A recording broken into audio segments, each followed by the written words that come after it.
ஆண்டவராய் இயேசுவின் நாமத்திலே உங்களை அன்போடு வரவேற்கிறேன். 12 அப்போஸ்தலர்களை குறித்து நாம் தொடர்ந்து தியானித்து வருகிறோம்.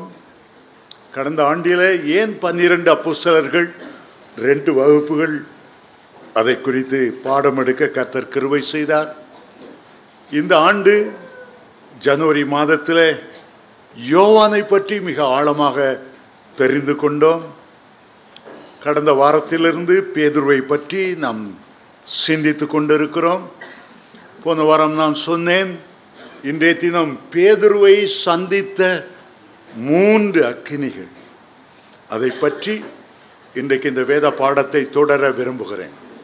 கர்த்தருக்கு சித்தமானால் இன்னொரு வாரமும் கூட பேதுருவின் மேல் கர்த்தர் கொண்ட ஆழமான ஒரு அக்கறையை குறித்து வரப்போகிற வாரத்தில் நாம் தியானிக்க போகிறோம். அதற்கடுத்த வாரத்திலே அந்திரேயா என்ற ஒரு சிஷ்யனை குறித்தும் நாம் தியானிக்க போகிறோம். வேத புத்தகத்திலே அக்கினி என்ற வார்த்தை மகா மேன்மையானது. இயற்கையான அக்கினி உண்டு. நிமிடந்தோறும் சூரியனிலிருந்து கீழே இறங்கி வருகிற அக்கினி உண்டு. பலிபீடத்திலே தேவனால் கொளுத்தப்பட்ட ஒரு அக்கினி, அது இரவும் பகலும் எரிந்து கொண்டிருக்க வேண்டும் என்று ஆண்டவர் சொன்னார். அக்கினியால் உத்தரவருளுகிற தேவன்தான் தேவன் என்று எலியா அக்கினியை குறித்து அதிகமாய் பேசினார். அருமையான தேவனுடைய பிள்ளைகளே, கிறிஸ்தவ வாழ்க்கையில் அக்கினி அபிஷேகம் மகா முக்கியமானது. இந்த அக்கினி அபிஷேகம் நமக்குள்ளே ஒரு சுட்டரிப்பின் ஆவியாக இறங்கி வந்து ஆண்டவருக்கு பிரியமில்லாத எல்லா காரியங்களையும் சுட்டரித்து சாம்பலாக்கி விடுகிறது. பதர்களை அவியாத அக்கினியிலே ஆண்டவர் சுட்டரிப்பார் என்று யோவான் சொன்னார். நல்ல கனி கொடாத மரங்களெல்லாம் வெட்டுண்டு அக்கினியிலே போடப்படும். நமக்குள்ளே ஒரு அக்கினி, நம்மை சுத்திகரிக்கிற ஒரு அக்கினி, பொன்னை இன்னும் அருமையான பசும் பொன்னாய் மாற்றுவதற்கு அக்கினிக்குள்ளாக அதை கொண்டு செல்வார்கள். அந்த பொற்கொல்லனுடைய முகம் அந்த பொன்னிலே தெரிகிற வரையிலும் அதில் உள்ள களிம்புகள், தூசிகள், தும்புகள் சகலவற்றையும் கழுவி கழுவி கழுவி கடைசியில் அதை முகம் பார்க்கக்கூடிய அளவு, பொற்கொல்லனின் முகம் தெரியக்கூடிய அளவு அவ்வளவு தூய்மைப்படுத்துவார்கள். இயேசுனுடைய சாயல் நம்மிலே காணப்படுகிற வரையிலும் இந்த அக்கினி அபிஷேகம் நம்மை புடமிட்டு, நம்மை சுத்திகரித்து, நம்மை தூய்மையாக்கி இயேசுவை போல மாற்ற வேண்டும். ஆகவே ஒவ்வொரு தேவனுடைய பிள்ளைகளுக்கும் அந்த அக்கினி புடமிடுகிற அக்கினியாய், சுத்திகரிக்கிற அக்கினியாய் நமக்குள்ளே இறங்கி வர வேண்டும். 2வது அக்கினி என்று சொல்லும்போது பிசாசின் கிரியைகளை அழிக்கிற ஒரு அக்கினி, கட்டுகளை எரித்து சாம்பலாக்கக்கூடிய ஒரு அக்கினி, எந்த மந்திரவாதியும் சவால் விடக்கூடிய அளவு ஒரு அக்கினி அபிஷேகம். எலியா மேல ஒரு அக்கினி உள்ள எரிந்து கொண்டே இருந்தது. ஒரு பக்தி வைராக்கிய அக்கினி எரிந்து கொண்டே இருந்தது. கர்த்தர்தான் ஜீவனுள்ள தேவன் என்பதை நிரூபிப்பதற்காக அந்த அக்கினி அவருக்குள்ளே நிரம்பி வழிந்து கொண்டே இருந்தது. அவர் ஒரு அக்கினி ரதம் என்று எலியாவின் சீஷனாகிய எலிசாவே சொன்னார்.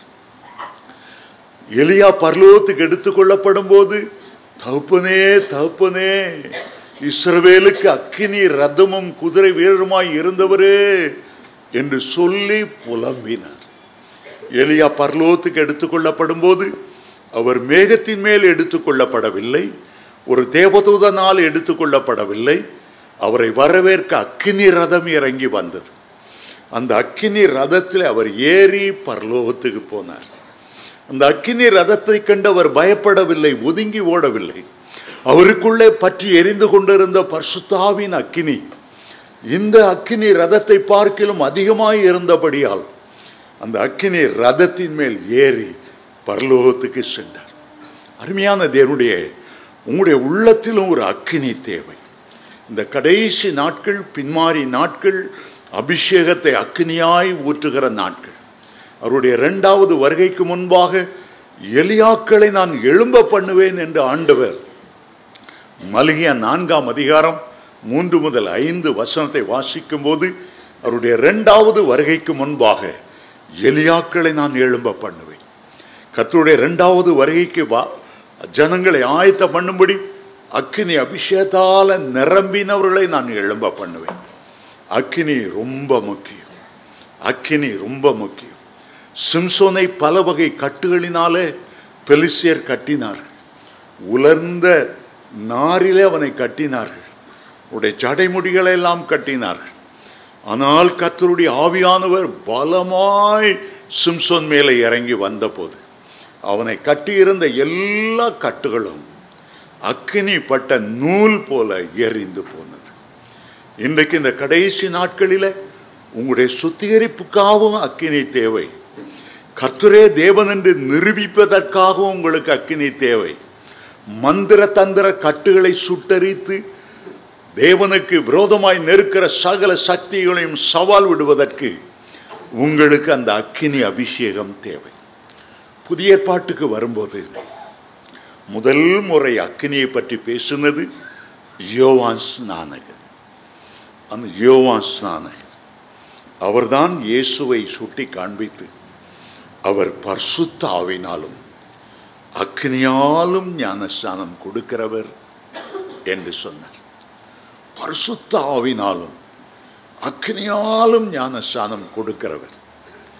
அவர் இயேசுவை 2 விதத்தில் அறிமுகப்படுத்தினார். முதலாவது, உலகத்தின் பாவங்களை சுமந்து தீர்க்கிற தேவாட்டுக்குட்டி இரட்சகர். இரண்டாவது, பரிசுத்த ஆவியினாலும் அக்கினியாலும் ஞானஸ்நானம் கொடுக்கிற அபிஷேகநாதர்.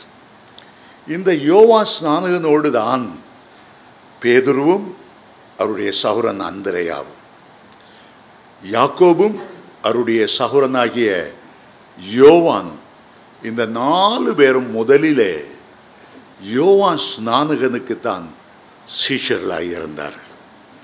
ஆனால் அவர் கொடுத்த இந்த 2 சாட்சி, அவர் உலகத்தின் பாவங்களை சுமந்து தீர்க்கிற தேவாட்டுக்குட்டி, பரிசுத்தாவினாலும் அக்கினியாலும் ஞானஸ்நானம் கொடுக்கிறவர் என்ற வார்த்தைகளை கேட்ட உடனே பேதுருவுக்கு புரிந்தது, அந்திரேயாவுக்கு புரிந்தது, இவர்தான் மேசியா. இஸ்ரவேலரால் எதிர்பார்க்கப்பட்ட மேசியா இவர்தான். இஸ்ரவேல் ஜனங்களுக்கு மீட்புண்டாக செய்கிற மேசியா இவர்தான். இவருக்காக நாங்கள் ஆவலோடு காத்து கொண்டிருந்தோம்.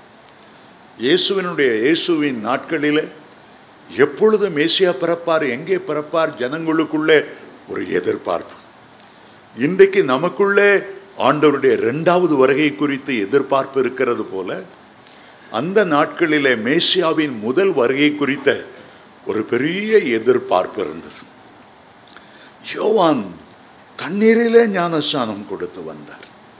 ஆகவே அவர் சொன்னார், ஜலத்தினால் நான் உங்களுக்கு ஞானஸ்நானம் கொடுக்கிறேன்.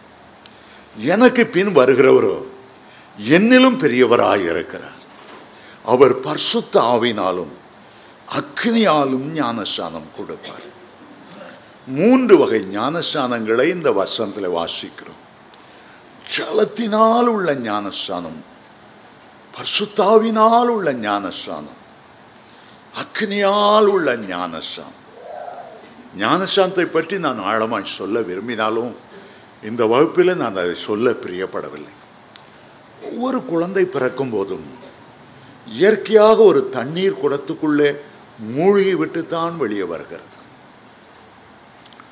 நோவாவின் காலத்தில் முழு உலகமும் ஜலப்பிரளயத்துக்குள்ளாய் வந்து ஞானஸ்நானம் பெற்றதை போல அதற்கு பிறகு ஒரு புதிய உலகம் உற்பத்தியானது.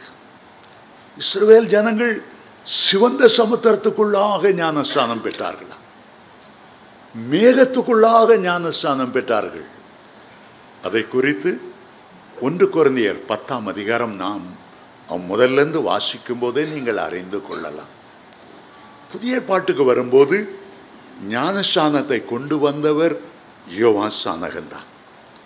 ஞானஸ்நான சத்தியம் எவ்வளவு முக்கியமானது என்பதற்காக ஸ்திரீகளிலே பிறந்தவர்களுள்ளே பெரியவர் என்று எண்ணப்பட்ட அந்த யோவானை வெறும் ஞானஸ்நானம் கொடுப்பதற்காகவே ஆண்டவரை ஏற்படுத்தினார். யோவான் ஸ்நானகன் ஒரு அற்புதமும் செய்ததில்லை, ஒரு தீர்க்க தரிசனமும் அவர் உரைத்ததும் இல்லை. யோவான் ஸ்நானகன் எழுதிய புத்தகம் என்று ஒரு சுவிசேஷ நூலோ ஒன்றும் அவர் எழுதினதில்லை. ஆனாலும் அவர் பெரியவர்.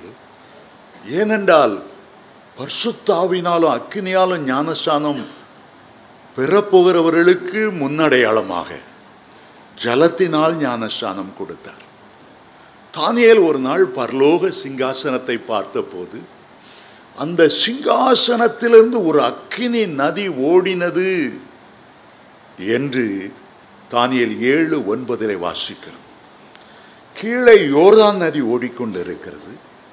யோர்தான் நதியில யோவான் ஸ்நானகன் நின்று கொண்டிருக்கிறார். யோர்தான் நதியில இயேசு கிறிஸ்துவுக்கு பரிசுத்த ஆவியாலும் அக்கினியாலும் ஞானஸ்நானம் கொடுக்கிறவருக்கு அவர் ஞானஸ்நானம் கொடுக்கிறார். ஆனால் வேதம் சொல்லுகிறது, தேவன் இருக்கிற சிங்காசனத்திலிருந்து அக்கினி நதி புறப்பட்டு வந்தது. கோடான கோடி பேர் அவருக்கு முன்பாக நின்றார்கள். ஆயிரமான பேர் அவரை சேவித்தார்கள் என்று தானியேல் தீர்க்கதரிசியின் புஸ்தகத்திலே நாம் வாசிக்கிறோம். ஆகவே அக்கினியை குறித்து முதலிலே அறிமுகப்படுத்தினவர் இந்த யோவான் ஸ்நானகன் தான். பேதுருவுக்கு அறிமுகப்படுத்தினவர் அந்த யோவான் ஸ்நானகன் தான். இயற்கையான அக்கினியை குறித்து சொன்னார். பதரோ அக்கினியால் சுட்டரிக்கப்படும். நியாய தீர்ப்பாகி அக்கினியை குறித்து சொன்னார். நல்ல கனிகொடாத மரம் வெட்டுண்டு அக்கினியிலே போடப்படும். இந்த அக்கினி பாதாள அக்கினியை குறிக்கிறது. வெளிப்படுத்தல் 21:8 பயப்படுகிறவர்களும் அவிசுவாசிகளும் விபச்சாரக்காரும் 2ஆம் மரணமாகி அக்கினியும் கந்தகமும் எரிகிற கடலிலே விழுவார்கள். ஒரு நியாய தீர்ப்பின் அக்கினியை குறித்து சொன்னார். அதே நேரம் பரிசுத்தாவின் அபிஷேகமாகிய அக்கினியை குறித்தும் அவர் அப்படி சொன்னார். 3 அக்கினிகளை யோவான் சொன்னார். இன்றைக்கு நாம் பேதுருவை சந்தித்த 3 அக்கினிகளை நாம் பார்க்க போகிறோம். முதலாவது, உங்கள் எல்லாரையும் இஸ்ரவேல் தேசத்தில் எருசலேமில் உள்ள பிரதான ஆசாரியனுடைய வீட்டுக்கு உங்களை அழைத்து கொண்டு போகிறேன். அந்த பெரிய பிரதான ஆசாரியனுடைய அரண்மனை என்று வேதம் சொல்லுகிறது. அவ்வளவு மேன்மையான ஒரு இடத்துக்கு முன்னாலே தோட்டத்திலே ஒரு அக்கினி போடப்பட்டிருந்தது. போர்ச்சேவர்களால் போடப்பட்ட ஒரு அக்கினி, குளிர் காய்வதற்காக போடப்பட்ட ஒரு அக்கினி. இஸ்ரவேல் தேசத்தில் நவம்பர் மாதத்திலிருந்து குளிர்காலம் ஆரம்பித்துவிடும். அது கிட்டத்தட்ட ஏப்ரல் வரைக்கும் நீடிக்கும். குளிர்காலமானபடினாலே இயேசுவை கைது செய்த போர் வீரர்கள், அதிலும் 2 கூட்டம் இருந்தார்கள். பிரதான ஆசாரியனுக்கென்று சில வேலைக்காரரும் போர் வீரர்களும் இருந்தார்கள். ரோம அரசாங்கத்துக்கென்று சில போர் வீரர்கள் இருந்தார்கள். அவர்களெல்லாம் தீ போட்டு அதில் குளிர் காய்ந்து கொண்டிருந்தார். பேதுருவுடைய வீழ்ச்சியை குறித்து நான் வாசிக்கும்போது, இயேசுவை பிடித்த பின்பு அவர் தூரத்திலே பின்பற்றினாராம். ஆண்டவரோடு நெருங்கி பின்பற்றவில்லை. யோவானை போல, யோவான் தான் அந்த பிரதான ஆசாரியருடைய வீட்டுக்கு பேதுருவையும் ரெக்கமெண்டேஷன் பண்ணி அழைத்து கொண்டு போனவர். யோவானுக்கும் பிரதான ஆசாரியனுக்கும் ஒரு நெருங்கின உறவு இருந்தது, சரித்திர ஆசிரியர்கள் சொன்னார்கள். அவர் அடிக்கடி கலிலேயாவிலே பிடிக்கிற நிறைய மீன்களை பிரதான ஆசாரியனுக்கு கொடுத்து வந்தார் என்று சொல்லுகிறார்கள். மாத்திரமல்ல, அந்த யோவானுக்கு எருசலேமிலே ஒரு பெரிய வீடு இருந்தது. அவருடைய தகப்பனாகிய செபதேயு சாதாரண ஒரு மீன்பிடிக்காரன் அல்ல. 100கணக்கான படகுகளையும் 100கணக்காக அவர் கீழே வேலைக்காரரையும் வைத்து அந்த பிஸ்னஸை ஹோல்சேலில் செய்து கொண்டு இருந்தாராம். ஆகவே பிரதான ஆசிரியனோடு அப்போஸ்தலன் யோவானுக்கு ஒரு நெருங்கின தொடர்பு இருந்தது. ஆகவே அந்த வேலைக்காரனிடத்தில் சொல்லிவிட்டு, வாசல் காப்பவனுடைய சொல்லிவிட்டு பேதுருவையும் உள்ளே கொண்டு போனார். யோவான் உள்ளே போய்விட்டார் பிரதான ஆசாரியன் இயேசுக்கு என்ன நடக்கிறது பார்ப்பதற்காக. ஆனால் இந்த பேதுரு தூரத்திலே பின் சென்றார் என்று வேதம் சொல்லுகிறது. தூரத்திலே ஆண்டவரை பின்பற்றினார். உங்களுக்கு சரியான ஜெப ஜீவியம் வேத வாசிப்பு இல்லாவிட்டால், தேவனுடைய பிள்ளைகளோடு ஆழமான ஐக்கியம் இல்லாவிட்டால், முதலில் உங்களில் ஏற்படுகிற ஒரு காரியம், ஆண்டவரை தூரத்திலே பின்பற்றுகிறீர்கள். உங்களை விட்டு தேவனை தூரப்படுத்துகிறது என்ன? ஆண்டவர் தூரப்படுத்துவதில்லை.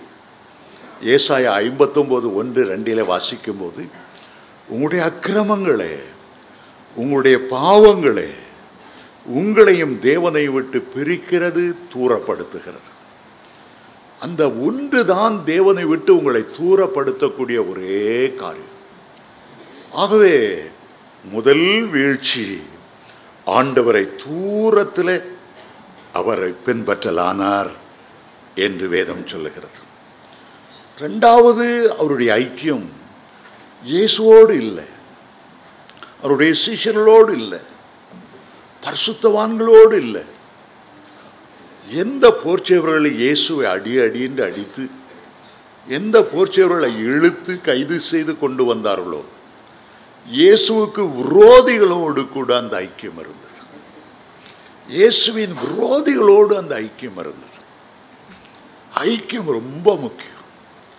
குளிர் காய்ந்து கொண்டு இருக்கிற அந்த போர் வீரர்கள் என்னென்ன கதை பேசி இருந்திருப்பாங்க, என்னென்ன விதத்தில் ஆண்டவரை கேலியும் பரியாசமும் செய்திருப்பாங்க, என்ன விதத்தில் கிறிஸ்துவ மார்க்கத்துக்கு எதிராக இருந்திருப்பாங்க, என்ன தூஷண வார்த்தைகளை பேசி இருந்திருப்பாங்க.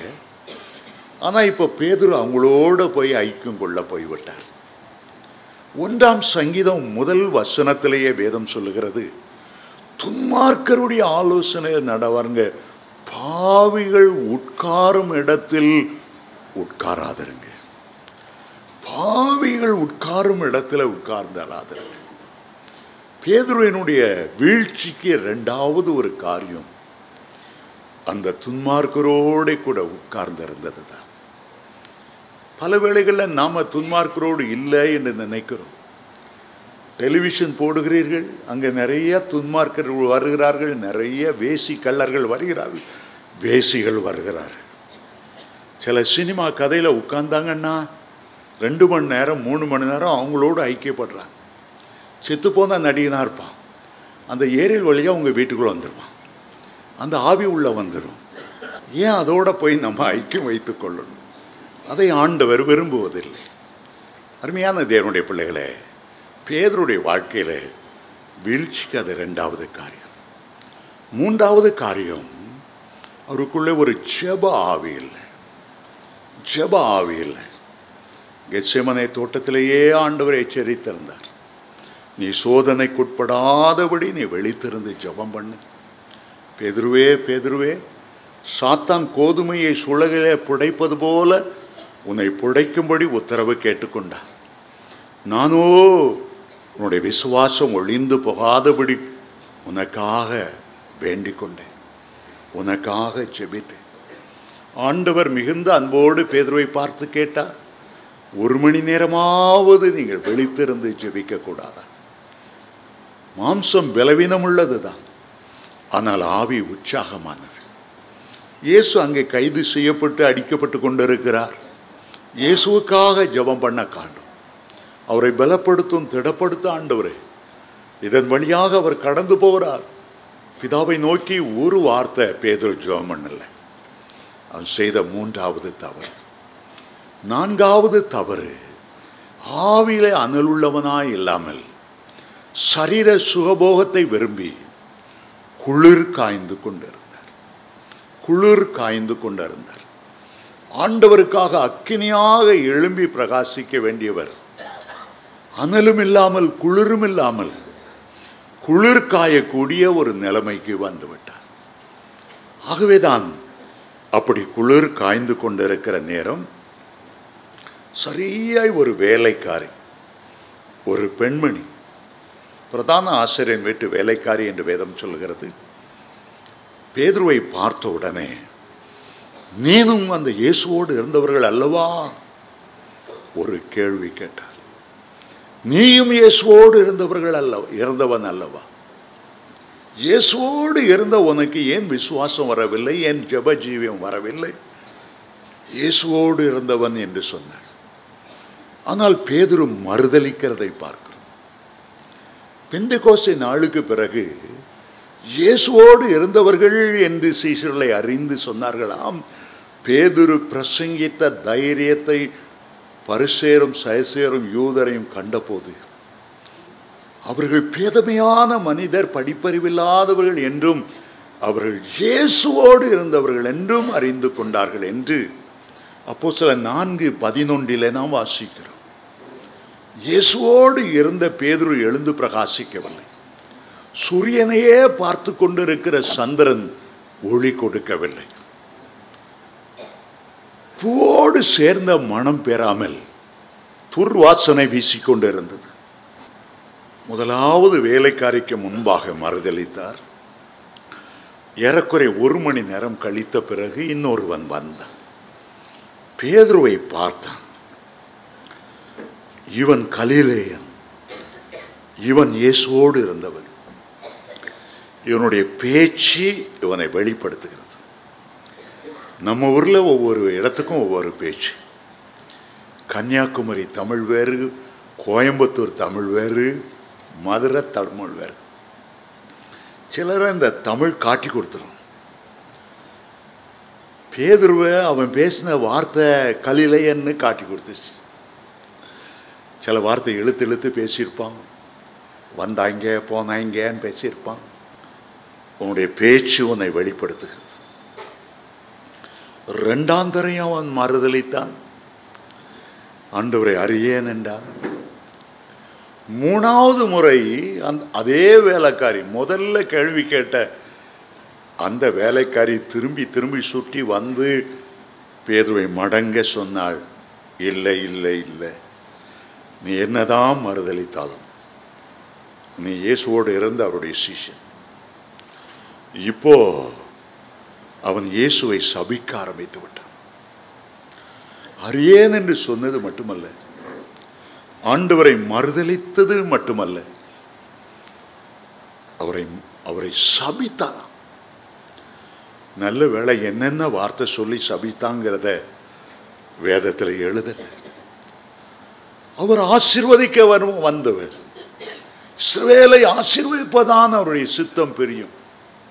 கடைசி வரை அவர் ஆசீர்வதித்துக் கொண்டிருந்தார். சிறு பிள்ளைகளை கூட அரவணைத்து ஆசீர்வதித்தார். அப்பத்தை பிற்கும் போது அதை ஆசீர்வதித்து பிட்டார். அந்த ஆசீர்வதிக்கிற தேவனை சபிக்க ஆரம்பித்தார். மலை பிரசங்கத்திலேயே ஆண்டவர் சொன்னார், மற்றவங்களை நீங்க ஆசீர்வதிக்க வேண்டுமே தவிர நீங்க சபிக்க கூடாது. உங்களை துன்பப்படுத்தினாலும் உங்களை நிந்தித்தவர்களுக்காகவும் நீங்க ஜெபம் பண்ணுங்க. உங்களை சபிக்கிறவர்களை நீங்கள் ஆசீர்வதிங்க. ஆனால் பேதுரு சபித்தார் என்று வேதம் சொல்லுகிறது. அவர் சபித்து கொண்டிருக்கும் போது திடீரென்று சேவல் கூவினது. சேவல் கூவினது. அப்போது ஒரு சம்பவம் நடந்தது.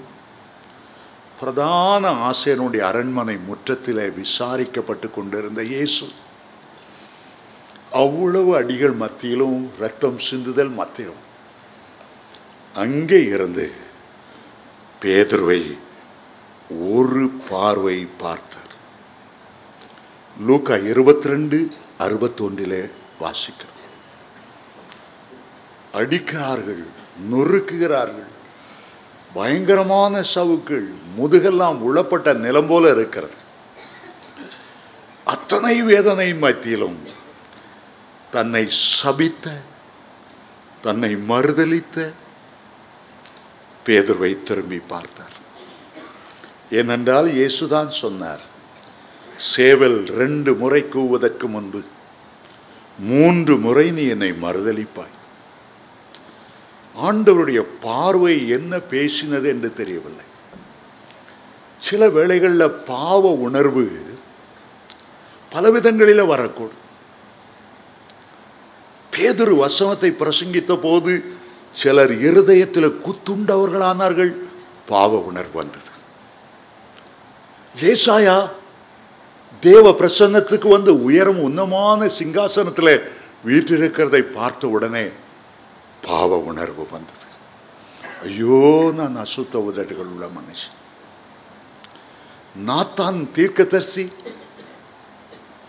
தாவீது ராஜாட்ட போய் பாவத்தை உணர்த்தின போது அவருக்கு பாவ உணர்வு வந்தது. அழுது அழுதே 51ஆம் சங்கீதத்தை எழுதினார். இங்கே பேதுருவுக்கு பாவ உணர்வை கொடுத்தது இயேசு கிறிஸ்துவினுடைய ஒரு பார்வை. அந்த ஒரு பார்வை ஆயிரமான காரியங்களை பேசினார். அந்த ஒரு பார்வை பேதுருவை உடைத்தது. வேதம் சொல்லுகிறது, லூக்கா 22:62 வாசித்தால், மனம் கசந்து அழுதாராம். மனம் கசந்து அழுதாராம். ஐயோ, என்னை இவ்வளவு அன்பாய் நேசித்து என்னை சிஷ்யனாக அழைத்து 3.5 ஆண்டு காலம் என்னை பயிற்றுவித்து அப்போஸ்தலன் என்று சொல்லி ஆவின் வரங்களை கொடுத்து வியாதிகளை குணமாக்கு, பிசாசுகளை துரத்து, அவருடைய மார்பில 3.5 ஆண்டுகள் செலவழித்த அந்த அன்பை மறுதலித்து விட்டேனே. கடலில் இறங்கி வா என்று அழைத்தார். அவருக்கு முன்பாக நான் நடந்தேன். இந்த பாக்கியத்தை நான் பெற்றேன். தண்ணீரில் மூழ்கும் போது என்னை கரம் பிடித்து தூக்கி விட்டார். என்னுடைய வீட்டுக்கெல்லாம் வந்தார். என்னுடைய மாமியார் ஜுரமாயிருந்த போது தூக்கி எடுத்தார். மனங்கசந்து அழுதார். ஆண்டவருடைய ஒரு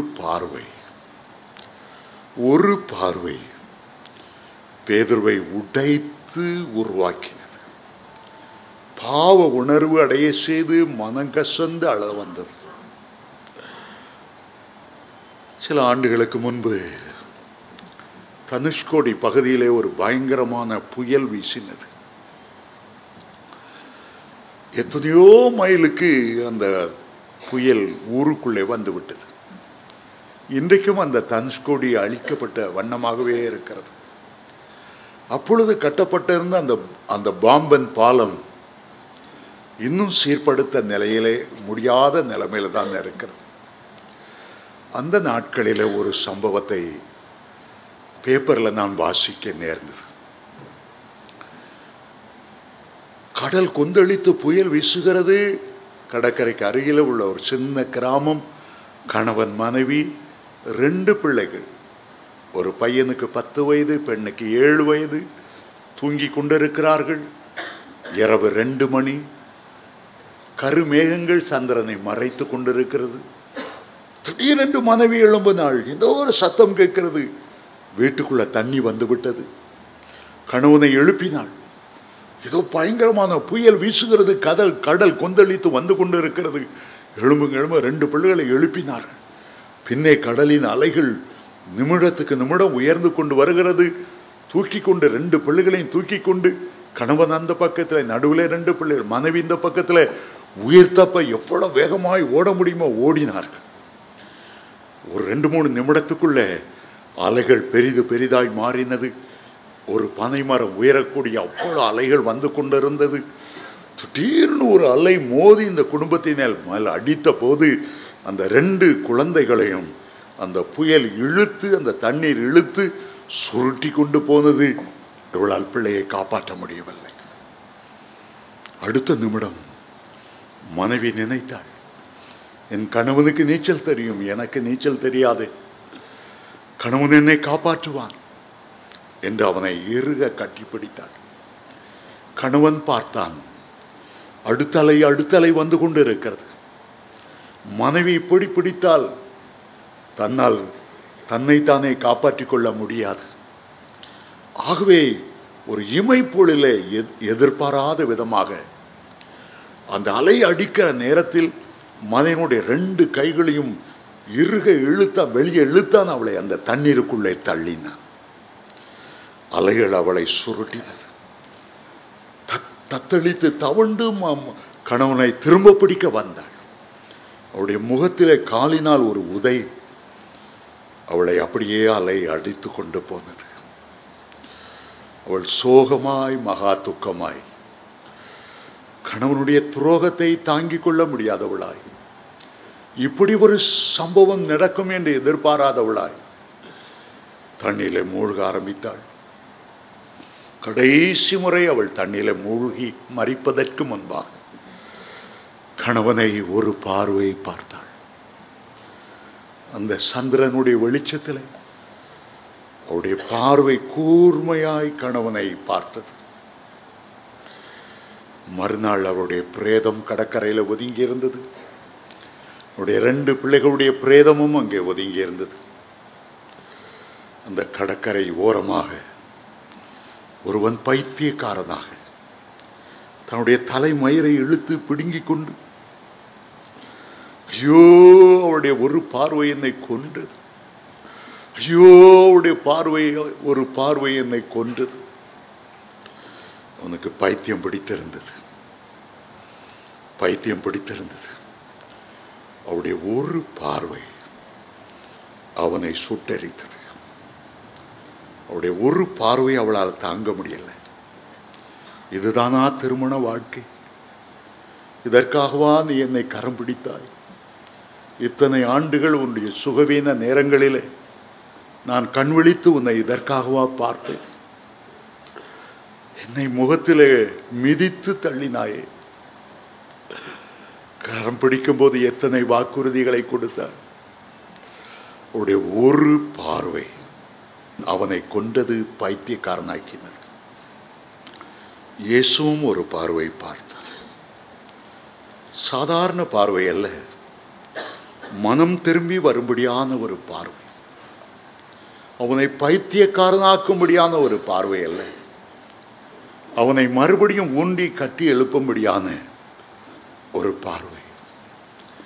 அந்த பார்வை பேதுருவை மனம் கசந்து அழ வைத்தது. கர்த்தரண்டை திரும்ப வைத்தது. மறுதலித்த பேதுருவை ஆண்டவர் அப்படி பார்க்கவில்லை. அவன் குற்றமில்லாத இரத்தத்தை காட்டி கொடுத்ததினால் நான் பாவம் செய்தேனே என்றாலும் கூட ஆண்டவருடைய பார்வையில் உள்ள ஒரு மனதுருக்கம், இரக்கம் அவனை கிடைக்கவில்லை. அவன் இயேசுவண்டை திரும்பி வராமலேயே போய் நாண்டு கொண்டு சென்றான். ஆனால் பேதுருவுக்கு கர்த்தருடைய கண்களிலே தயவு கிடைத்தது. பழைய ஏற்பாடு முழுவதிலும் நீங்கள் வாசிக்கும் போது பரிசுத்தவான்கள் என்ன சொல்லுவார்கள்? உம்முடைய கண்களிலே எனக்கு தயவு கிடைத்ததானால். லோத்து சொல்லுகிறார், உம்முடைய கண்களிலே தயவு கிடைத்ததானால் பக்கத்தில் உள்ள ஒரு சின்ன கிராமம், அங்கே நான் போயிடுறேன். மலைக்கு போக என்னால் முடியாது, உம்முடைய கண்களில் எனக்கு தயவு கிடைத்ததானால். அந்த கண்களின் ஒரு பார்வையில் அது பாவத்தை உணரச் செய்தாலும் கூட பேதுருவுக்கு அதில் ஒரு தயவு கிடைத்தது. அருமையான தேவனுடைய பிள்ளைகளே, பேதுருடைய வாழ்க்கையில் உள்ள ஒரு பெரிய குறைபாடு அவர் ஜெபிக்க தவறினதுதான். லூக்கா 22:46 நீங்கள் சோதனைக்குட்படாமல் விழித்திருந்து ஜெபம் பண்ணுங்க. மறுதலிக்கிற நேரம் வரக்கூடாது, விசுவாச துரோகம் வரக்கூடாது. இன்றைக்கு வட இந்தியாவிலும் சரி, தென்னிந்தியாவிலும் சரி, கிறிஸ்தவ மார்க்கத்துக்கு விரோதமாய் அநேக இயக்கங்கள் எழும்பியிருக்கின்றன. கிறிஸ்துவை மறுதலி என்று சொல்லுகிறார். சோதனைக்குட்படாதபடி விழித்திருந்து ஜெபம் பண்ணுங்க.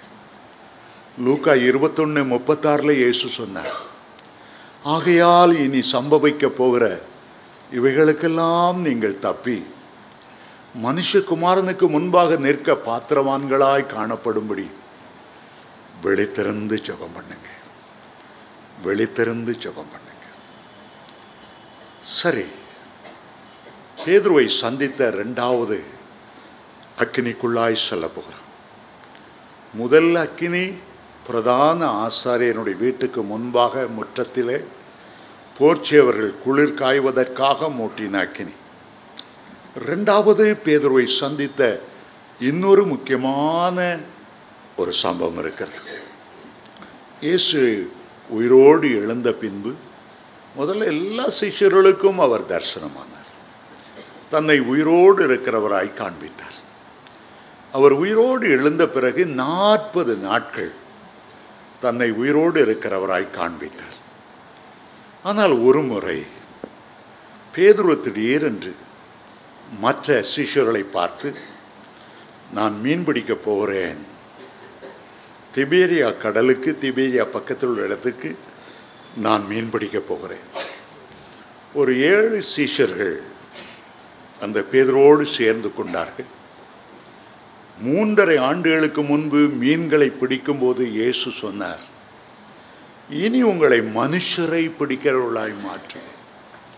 இந்த மீன்களை பார்க்கிலும் மனுஷன் இவ்வளவோ விசேஷித்தவர். மீன்களுக்கு இல்லாத ஒரு விசேஷ ஆத்துமா மனுஷனுக்கு இருக்கிறது. உங்களை மனுஷர்களை பிடிக்கிறவர்களாய் மாற்றுவேன் என்று சொன்னார். மலை பிரசங்கத்தை கேட்ட அவர்கள் எப்படி மனுஷரை பிடிப்பது ஆண்டவருடைய போதனையிலே அறிந்திருந்தார்கள். 5 அப்பம் 2 மீனை கொண்டு 5000 பேரை போஷிக்கிறவர்கள் நம்ம போய் மீன் பிடிச்சிட்டு கிடக்க வேண்டிய அவசியமே இல்லை. ஆண்டவருடைய அற்புதம் மீனை பெருக செய்யக்கூடியது. ஆண்டவருடைய அற்புதம் மீனின் வாயிலே வெள்ளி பணத்தை வைத்திருக்க செய்வது. ஆண்டவருடைய அற்புதம் வலை கிழியத்தக்கதாக, 2 படகுகள் நிரம்பத்தக்கதாக. லூக்கா 5ஆம் அதிகாரம் 1 வாசித்தால் 5 வரை வாசித்தால் அவ்வளவு திரளான மீன்களை பிடிக்க செய்யக்கூடியவர். ஆண்டவர் அதற்காகவே 3.5 ஆண்டுகள் பயிற்சித்து கொடுத்தார். இப்போது பேதுரு பின்வாங்கினது மட்டுமல்ல, கூடவே ஒரு 7 சீஷர்களும் பின்மாற்றத்துக்குள்ளே வழி நடத்துகிற ஒரு தலைவனாய் மாறிவிட்டார். பின்மாற்றம் எவ்வளவு வேதனையானது. லோத்தின் மனைவி மலைக்கு ஓடிப்போ, உன் ஜீவன் தப்ப ஓடிப்போ, இந்த சமபூமி எங்கும் நில்லாதே, பின்னிட்டு திரும்பி பார்க்காதே என்று சொல்லியும் கூட, ஆனால் அவர்கள் பின்னிட்டு திரும்பி பார்த்து உப்பு தூணாய் மாறி போனார்கள் என்று ஆதியாகமம் 19:26 வாசிக்கிறோம். பின்னுக்கு திரும்பி பார்க்காதே, விட்டு விட்டு வந்த வலையை திரும்பி பார்க்காதே, விட்டு விட்டு வந்த படகை திரும்பி பார்க்காதே. ஒரு மேலான அழைப்போடு ஆண்டவர் உன்னை அழைத்திருக்கிறார்.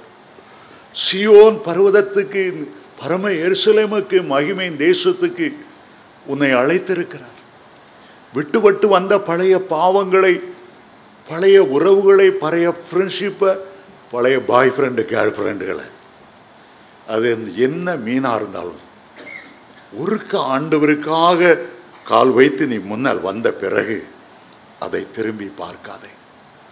இயேசு சொன்னார் லூக்கா 9:62, கலப்பையின் மேல் தன்னுடைய கையை வைத்து பின்னிட்டு பார்க்கிற எவனும் கர்த்தருடைய ராஜ்யத்துக்கு பாத்திரவான் அல்ல. கலப்பையிலே நீ கை வைத்து விட்டாய், நீ ரட்சிக்கப்பட்டு விட்டாய், கர்த்தருடைய பிள்ளையாய் மாறிவிட்டார், அவரை அப்பா பிதாவே என்று அழைக்கும் புத்திர சுவிகார் ஆவியை பெற்றுவிட்டாய், கர்த்தர் உன்னை பரிசுத்த ஆவியினால் அபிஷேகம் பண்ணிவிட்டார். இவ்வளவு மகிமையான அனுபவத்தை பெற்றுவிட்டு கலப்பையின் மேல் கை வைத்து பின்னிட்டு பார்க்கிற எவனும் கர்த்தருடைய ராஜ்யத்துக்கு தகுதி உள்ளவன் அல்ல. அந்த திபேரியா கடலிலே பேதுருவும் அவனுடைய 7 நண்பர்களும் முழுயரவும் பிரயாசப்பட்டு, அவர்கள் ப்ரொஃபஷனல் ஃபிஷர்மேன், தலைமுறையாக மீன் பிடிக்கிறவங்க, ஒரு மீனை கூட பிடிக்க முடியவில்லை. தேவனற்ற பிரயாசம், தோல்வி, வெறுமை, ஏமாற்றம். ஆண்டவர் இல்லாமல் ஒன்னை ஒன்னால் சாதிக்கவே முடியாது. ஆண்டவர் இல்லாமல் ஒரு பெரிய காரியத்தை செய்யவே முடியாது. உன்னுடைய சுயபலத்தை நம்பாதே, ஆண்டவரிலே சார்ந்து கொள். 15ஆம் அதிகாரம் யோவானில் அவர் சொன்னார், என்னை இல்லாமல் உங்களால் ஒன்றும் செய்ய முடியாது.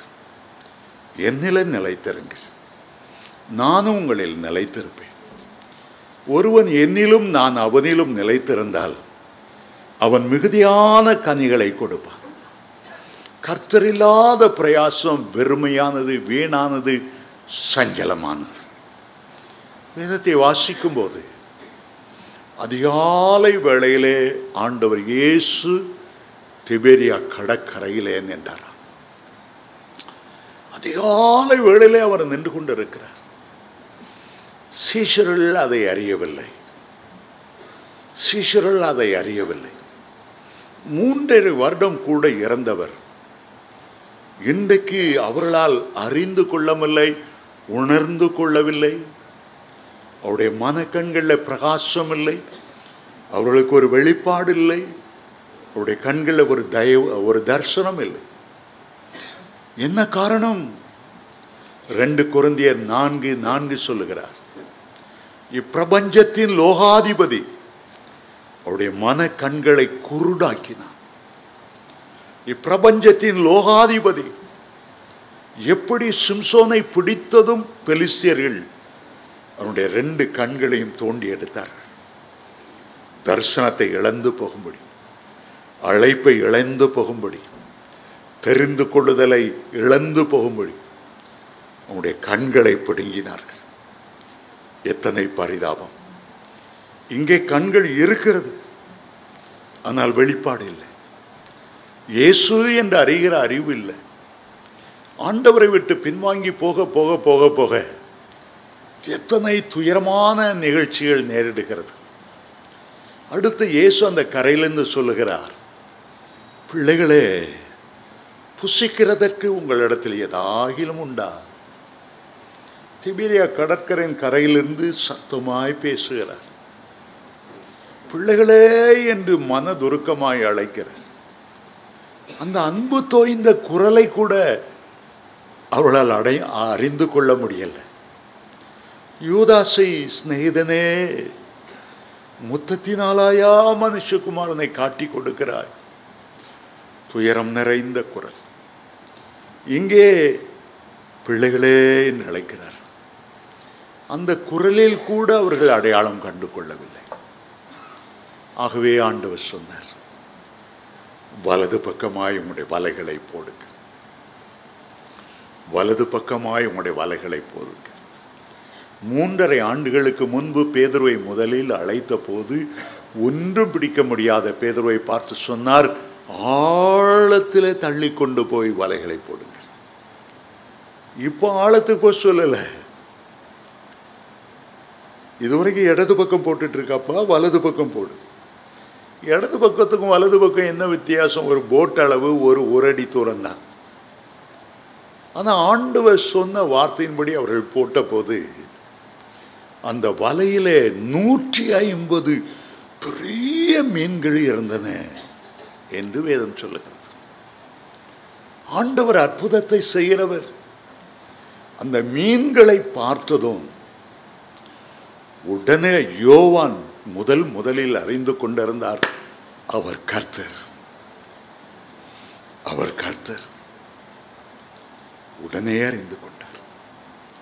அதிகாலை வேளையிலே எழுந்திருந்து கடற்கரைக்கு வரக்கூடியவர் அவர் கர்த்தர். அதிகாலையிலே என்னை தேடுகிறவர் கண்டடைவான் என்று நீதிமொழி 8:17 சொன்னவர் அவர் கர்த்தர். புலம்பல் 3:23 காலைதோறும் அவருடைய கிருபைகள் புதிதாய் இருக்கிறது சொன்னவர் கர்த்தர். சங்கீதம் 63:1 தாவீது ராஜா சொல்லுகிறார், 1 தேவனே நீர் என்னுடைய தேவன், அதிகாலமே உம்மை தேடுகிறேன், வறண்டதும் விடாய்த்ததும் தண்ணீரற்றதுமான நிலத்திலே என் ஆத்துமா மேல தாகமாயிருக்கிறது. துயரத்தோடு நின்று கொண்டிருக்கிறார். ஆண்டவருடைய உள்ளம் எவ்வளவு உடைந்திருக்கும். இந்த உலகத்திலே அவர் மூலதனமாய் வைத்திருந்தது அந்த 12 சீஷர்கள் தான். அவர்களைத்தான் அவர் நம்பியிருந்தார். அவர்கள்தான் அவருடைய சொத்தாய் இருந்தார். அவருக்கென்று ஒரு வீட்டை சம்பாதிக்கவில்லை, பணத்தை சம்பாதிக்கவில்லை. நரிகளுக்கு குழிகள் இருந்தது, ஆகாயத்து பறவைகளுக்கு கூடு இருந்தது. மனுஷகுமாரனுக்கோ தலை சாய்க்க இடமில்லை. வானாதி வானம் கொள்ளாதவர் பூமிக்கு இறங்கி வந்து கொஞ்சம் சீஷர்களை பயிற்று வைத்து ஊழியத்தை கொடுத்தால், அவர்கள் பின்மாற்றத்தில் போய் மீன் பிடிக்க போய்விட்டார் என்றால் அவருடைய உள்ளம் எவ்வளவு உடைந்திருக்கு. எரேமியா ஒரு முறை புலம்பினார். எரேமியா 2ஆம் அதிகாரம் 6ஆம் வசனம், என்னை விட்டு தூரப்பட்டு மாயையை பின்பற்றி வீணராய் போகிறதற்கு என்னிடத்தில் என்ன அநியாயத்தை கண்டார். ஐயோ, என் பிள்ளைகளை நீருட்டாய் நான் வைத்திருந்தேன், உடைந்து போன தொட்டிகளை போல் ஆகிவிட்டார்களே. ஐயோ, என் திராட்சை செடிக்கு நான் செய்யாத எந்த காரியத்தை செய்வது? ஏன் என்னை விட்டு தூரமாய் போனார்கள்? ஏன் உலகத்தை பின்பற்றினார்கள்? ஏன் மீண்டும் மலைகளையும் படகுகளையும் தேடினார்கள்? என்னிடத்தில் என்ன அநியாயத்தை கண்டார்கள்? பல முறை அந்த வார்த்தை என்னை உடைத்திருக்கிறது, கதறி அழுதிருக்கிறேன். கடைசியாய் அவர்கள் கரைக்கு வந்தார்கள். பார்த்தது என்ன தெரியுமா? இயேசு அந்த அதிகாலை வேளையில் அவர்களுக்காக ஒரு கரி அடுப்பை போட்டு அந்த கரி அடுப்பிலே அப்பத்தையும் மீனையும் சமைத்து அவர்களுக்காக வைத்து காத்து கொண்டே இருந்தார். அவர் தன்னை ஒரு சமையல்காரனை போல தாழ்த்துவதற்கு தயங்கவில்லை. எவ்வளவு தாழ்மை பாருங்க! ஆண்டவர் பிதாவுக்கு சமமாய் இருந்தும் அவருக்கு சமமாய் இருப்பதை கொள்ளையாடின பொருளாக எண்ணாமல் தம்மை தாமே தாழ்த்தி அடிமையின் ரூபம் எடுத்து மரண பரியந்தம் தம்மை தாழ்த்தினார் என்று பிலிப்பியர் 2:6-7 வாசிக்கிறோம். எவ்வளவு தாழ்மை பாருங்கள்! சீஷருடைய கால்களை பிடித்து அதை தண்ணீரினால கழுவி சீலையினால துடைத்தார். எவ்வளவு தாழ்மை! அதை விட இந்த இடத்துல பார்க்கும்போது ஒரு அடுப்பு எரிந்து கொண்டிருக்கிறது. இயேசு முன்னால் அமர்ந்திருக்கிறார். கடற்கரை பக்கத்தில் காற்று வீசும்போது ஒரு அடுப்பு போடுறது என்பது கடினமான காரியம். பயங்கரமாய் காற்று வீசி அந்த தீயை அணைத்து விடக்கும். ஆனால் ஆண்டவர் தீயை பற்ற வைத்து அந்த மணற்பரப்பில குனிந்து அந்த அடுப்பை ஊதி ஊதி ஊதி அந்த புகையெல்லாம் ஆண்டவருடைய கண்களில் பட, இவர்கள் மீன் பிடிக்கிறதுக்கு முன்னாலவே அவர் மீனை அப்பத்தை வைத்து அவர்களுக்காக காத்து கொண்டிருந்தார். பேதுரு இயேசுவுக்கு முன்னால் வந்து உட்கார்ந்தார். நடுவிலே ஒரு தீ எரிந்து கொண்டிருக்கிறது. அக்கினியை குறித்து வேதம் சொல்லும்போது உன்னத பாட்டு 8:6 வசனம் சொல்லுகிறது, நேசம் அக்கினியை போன்றது. அந்த அக்கினியை திரளான தண்ணீர்கள் அணைக்கவே முடியாது. அதன் தழல் அக்கினி தழலும். பாருங்க, ஆண்டவருடைய உள்ளத்துல எவ்வளவு ஒரு அன்பின் அக்கினி, எவ்வளவு நேச அக்கினி. அந்த சிஷ்யர்களை துரோகிகளை என்ன அழைக்கல. இதுக்காகவா உங்களை டீச்சிங் கொடுத்து உங்களை பயிற்று வைத்தேன்? இப்படி துரோகம் பண்ணீங்களே, என் முகத்துல முழிக்கிறதுக்கு வெக்கமா இல்லை?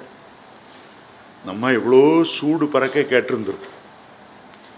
உங்க வீட்டில் வேலை செய்த ஒரு வேலைக்காரி பணத்தை திருடிட்டு ஓடிட்டா என்னென்னலாமோ நீங்க யோசிப்பீங்க. அந்த ஆண்டவர் அதையெல்லாம் விட்டுட்டார். ஒரு அக்கினி எரிகிறது, கரியடுப்பில் அக்கினி எரிகிறது. இயேசு போட்ட அக்கினி அது, இயேசு போட்ட அக்கினி அது. ஊழியத்தின் ஆரம்பத்தில் அவர் சொன்னார், லூக்கா 12:49, நான் பூமியின் மேல் அக்கினியை போட வந்தேன், அது இப்பொழுதே பற்றி எறிய வேண்டும் என்று விரும்புகிறேன். ஒரு நேச அக்கினி. ரோமர் 5:5 சொல்லுகிறது, பரிசுத்த ஆவியினாலே தேவனுடைய அன்பு நம்முடைய இருதயத்தில் ஊற்றப்பட்டு இருக்கிறது. முழுக்க முழுக்க அன்பை வெளிப்படுத்தின ஆண்டவர் அக்கினி சாட்சியாக பேதுருவை பார்த்து முதல் கேள்வி கேட்டார், பேதுருவே, நீ என்னை நேசிக்கிறாய்? அநாதி ஸ்நேகத்தால் ஸ்நேகித்தவர், தன்னுடைய அன்பையெல்லாம் சிலுவையிலே ஊற்றி கொடுத்தவர் பேதுருவை பார்த்து கேட்கிறார், நீ என்னை நேசிக்கிறாயா? நம்முடைய ஒவ்வொருவருடைய கடமை, முதல் கற்பனை அதுதான். தேவனாகிய கர்த்தரை முழு இருதயத்தோடும் முழு ஆத்மாவோடும் முழு பலத்தோடும் அன்பு கூறுவாயாக. நீ என்னை நேசிக்கிறாயா? பேதுரு சொன்னார், நேசிக்கிற ஆண்டவரே, நேசிக்கிற ஆண்டவரே, இவர்கள் எல்லாரை பார்க்கிலும் நீ அதிகமாக என்னை நேசிக்கிறாயா? நான் நேசிக்கிறேன் ஆண்டவரே, என் ஆட்டுக்குட்டிகளை மேய்ப்பாயாக. 3ஆம் தடவை ஆண்டவர் கேட்டார். 3 தடவை நீ மறுதலித்தாய் அல்லவா? உன்னுடைய உள்ளத்தில் ஒரு ஈரப்பசை இருந்தால், ஒரு அன்பின் துளி இருந்தால் மறுதலித்திருப்பாயா? துறளான தண்ணீர்கள் அந்த அன்பின் அக்கினை அவித்து போட மாட்டாது என்று வாசிக்கிறோமே உன்னத பாட்டு 8:7. 3 தடவை மறுதலித்தவரை 3 முறை ஒரு கேள்வி சந்தித்தது. 3ஆம் தடவை ஆண்டவர் கேட்ட போது பேதுரு அழுதார், துக்கமடைந்தார். நான் உம்மை நேசிக்கிறேன் என்பதை நீர் அறிவீர், நான் உம்மை நேசிக்கிறேன் என்பதை அறிவீர். இவ்வளோ ஒரு காட்சி, இவ்வளோ ஒரு காட்சி. ஒரு நாள் நான் காலையில் இந்த பகுதியை வாசித்து கொண்டிருந்தேன். அந்த பகுதியை தியானித்து தியானித்து தியானித்து கடற்கரை பக்கத்தில் கரியடுப்பு போடக்கூடிய அளவில் ஆண்டவர் இவ்வளோ தாழ்த்தினாரா? சில வேளை அவருக்கு சாட்சி சொல்ல நான் வெட்கப்பட்டிருந்தேன். சில வேளைகளில் கிறிஸ்தவன் என்பதையே மறைக்க அநேகர் முயற்சிக்கிறாங்களே. இவ்வளோ தன்னை தாழ்த்திய அன்பு செலுத்துகிற ஆண்டவர் இருக்கிறாரா? என் கண்களுக்கு முன்பாக கடல் அலை அப்படியே வந்து வந்து கரையை தொட்டு விட்டு அப்படியே போகிறது. ஆண்டவர் பற்ற வைத்த கரியடுப்பு நெருங்கி எரிந்து கொண்டே இருக்கிறது. ஆண்டவருடைய அன்பை நினைத்து நினைத்து காலை நேரத்தில் ரொம்ப அழுதேன். பிறகு நான் சைக்கிளில் போக வேண்டியிருந்தது. என் கண்களுக்கு முன்பாக அந்த கடற்கரையே தெரிந்து கொண்டு இருந்தது. சைக்கிள் ஓட்டிட்டு தான் போகிறேன். இவ்வளவா கறி அடுப்பு போட்டீரோ ஐயா, இவ்வளோமை தாழ்த்தினீரோ ஐயா. எனக்கு எக்மூரில் போயிட்டுருக்கேன்னு எண்ணம் இல்லை, திபேரியா கடற்கரையில் சைக்கிள் ஓட்டுறது போல தான் இருந்தது. எனக்கு தெரியல முன்னால் உள்ள பச்சை சிக்னல் மாதிரி ரெட் ஆயிட்டு. நான் அழுதுகிட்டே போகிறேன், கறி அடுப்பு போட்டீரோ ஐயான்னு. ஒரு லாரி அடிச்சுது பாருங்க, தூக்கி அப்படியே நிறுத்திச்சு. என் ஷர்ட்டெல்லாம் அந்த லாரி மஞ்சள் பெயிண்ட் இருந்தது. ரொம்ப ஆச்சரியம் என்னன்னா, ஒரு சேதமும் எனக்கு நடக்கலை.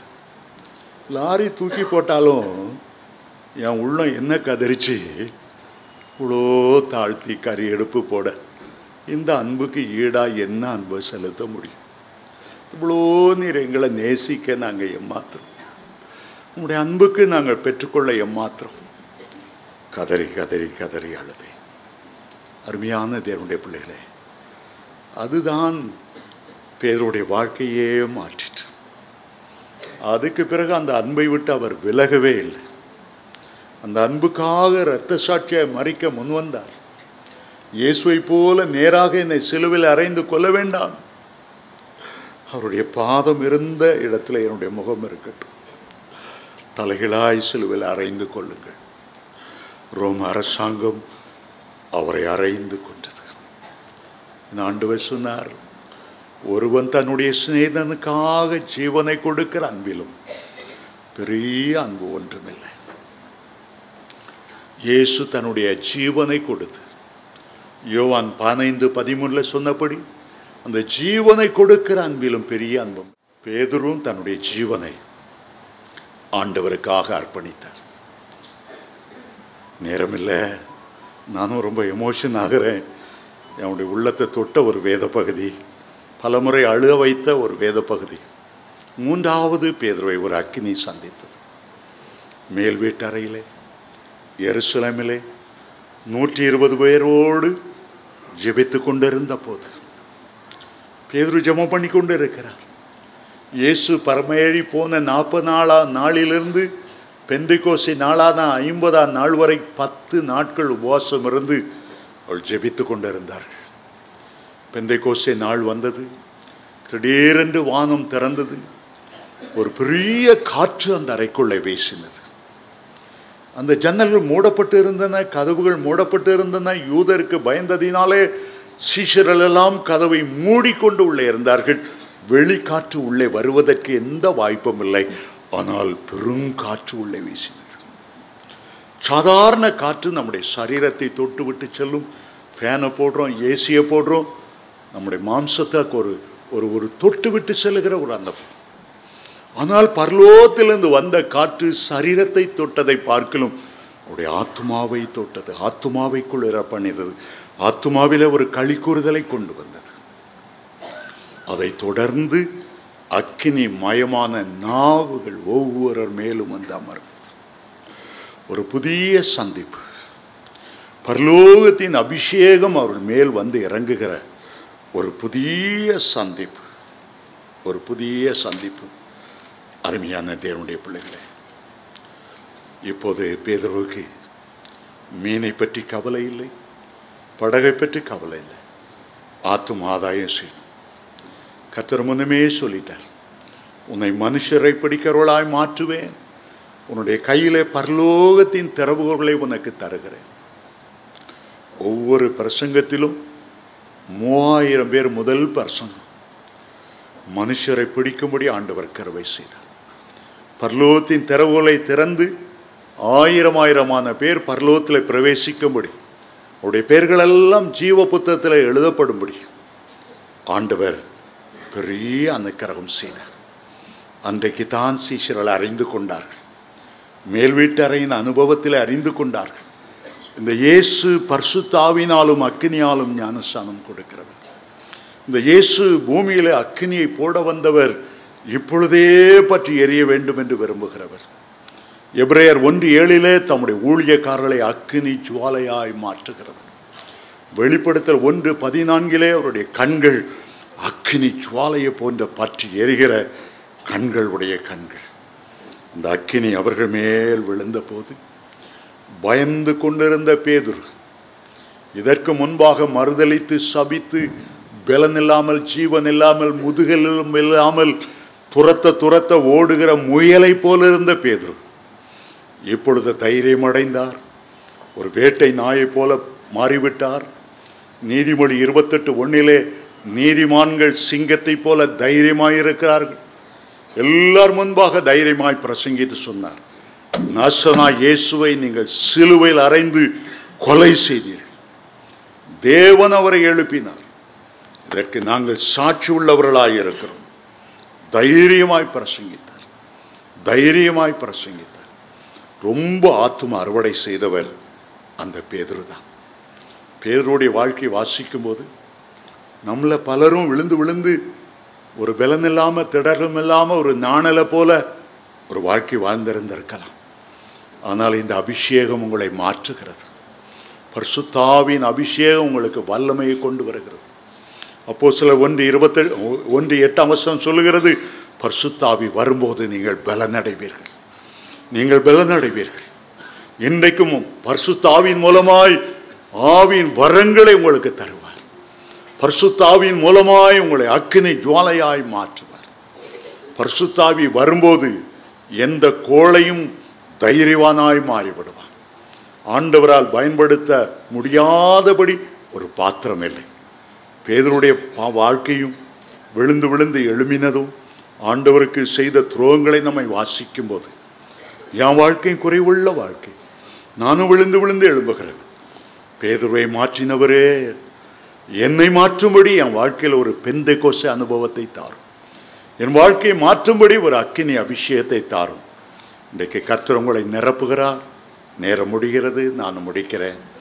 கர்த்தர் வருகிற நாட்களில் உங்களை பயன்படுத்தும்படி பேதுருவை சந்தித்த 3வது அக்கினி, பரிசுத்தாவின் அக்கினி, எலியாவின் மேலே இருந்த அந்த அக்கினி, இயேசு கிறிஸ்து போட வந்த அக்கினி உங்களை நிரப்புவதாக. கர்த்தர் உங்களை ஆசீர்வதிப்பாராக.